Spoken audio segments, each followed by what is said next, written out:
இயேசுவின் நாமத்திற்கு மகிமை உண்டாவதாக. ஆண்டவரும் இரட்சகருமாகிய இயேசு கிறிஸ்துவை முழு இருதயத்தோடும் முழு ஆத்மாவோடும் விசுவாசிக்கிறவர்களுக்கு நம் தேவன் யுத்தம் பண்ணுவார். நாம் ஜெபிக்கலாம்.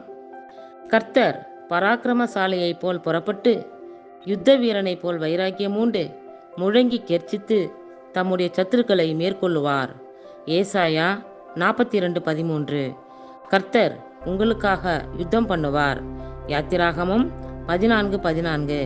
உனக்கு விரோதமாய் உருவாக்கப்படும் எந்த ஆயுதமும் வாய்க்காதே போம். ஏசாயா 54:17. வெள்ளம் போல் சத்துரு வரும்போது கர்த்தருடைய ஆவியானவர் அவனுக்கு விரோதமாய் கொடியேற்றுவார். ஏசாயா 59:19.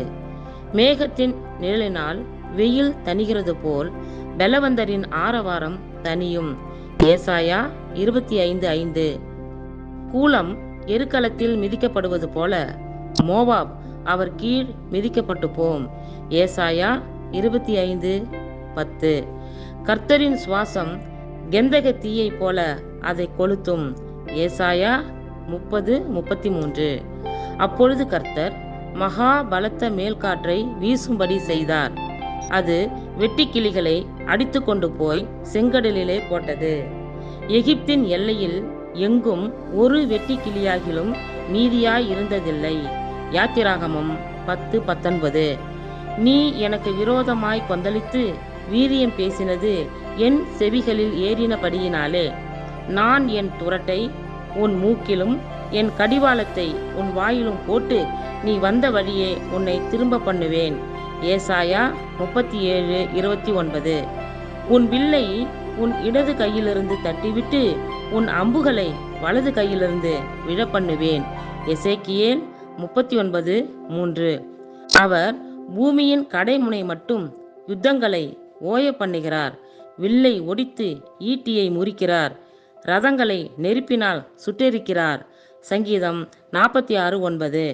அப்பொழுது கர்த்தரிடத்தில் இருந்து அக்கினி இறங்கி அந்த சர்வாங்க தகன பலியையும் விறகுகளையும் கற்களையும் மண்ணையும் பட்சித்து வாய்க்காலில் இருந்த தண்ணீரையும் நக்கி போட்டது.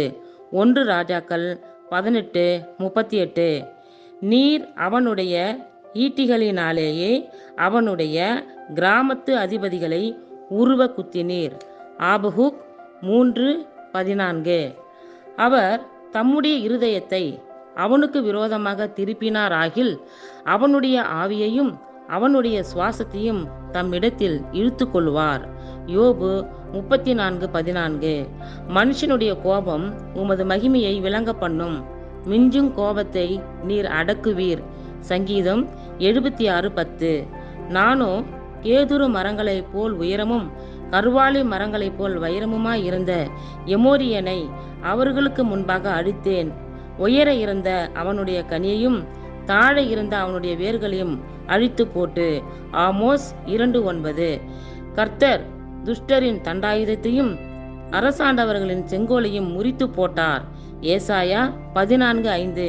கர்த்தாவே, துன்மார்க்கனுடைய ஆசைகள் சித்தியாதபடி செய்யும். அவன் தன்னை உயர்த்தாதபடி அவனுடைய யோசனையை நடந்தேற ஒட்டாதேயும். சங்கீதம் 148. இஸ்ரவேலின் ஒளியானவர் அக்கினியும் அதன் பரிசுத்தர் அக்கினி ஜுவாலையுமாகி ஒரே நாளிலே அவனுடைய முட்செடிகளையும் நெரிஞ்சில்களையும் தகித்து பட்சித்து அவனுடைய வனத்தின் மகிமையையும் அவனுடைய பயிர் நிலத்தின் மகிமையையும் உள்ளும் புறமுமாய் அழிய பண்ணுவார். ஏசாயா 10:17-18.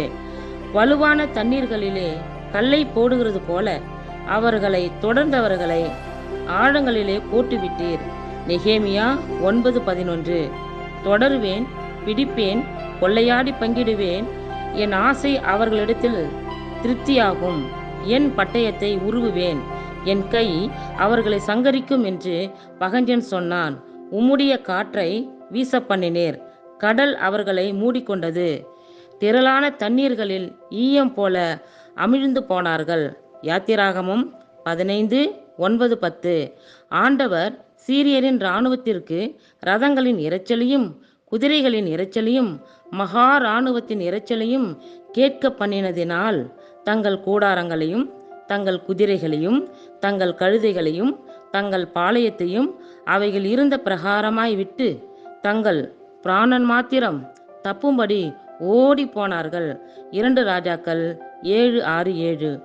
என் சுதந்திரத்தை தொடுகிற துஷ்டரான அயலார் அனைவரையும் தங்கள் தேசத்தில் இராதபடிக்கு பிடுங்கி போடுவேன். எரேமியா 12:14. ஆமேன். அல்லேலூயா.